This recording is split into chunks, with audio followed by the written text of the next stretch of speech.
ងតែប្រញាប់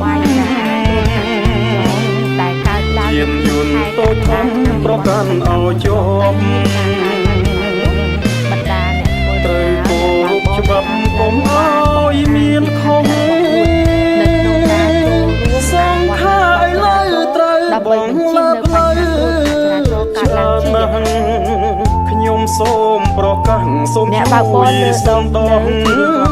បានបង្ហាញនូវឆន្ទៈចូលរួមក្រុមបាត់ចរាចរណ៍ឲ្យបានស្ទាត់ជឿនដើម្បីរួមចំណែកកាត់បន្ថយអត្រាគ្រោះថ្នាក់ចរាចរណ៍ក្រោយមានការកើនឡើងខ្លាំងកាលពីខែមុនពេលបច្ចុប្បន្ននេះករណីគ្រោះថ្នាក់ចរាចរណ៍មានការកើនឡើងគួរឲ្យកត់សម្គាល់ដែលបានបណ្ដាលឲ្យមនុស្សរងរបួសធ្ងន់ស្រាលនិងស្លាប់ជាច្រើនអ្នកបើគិតត្រឹមពាក់កណ្ដាលឆ្នាំ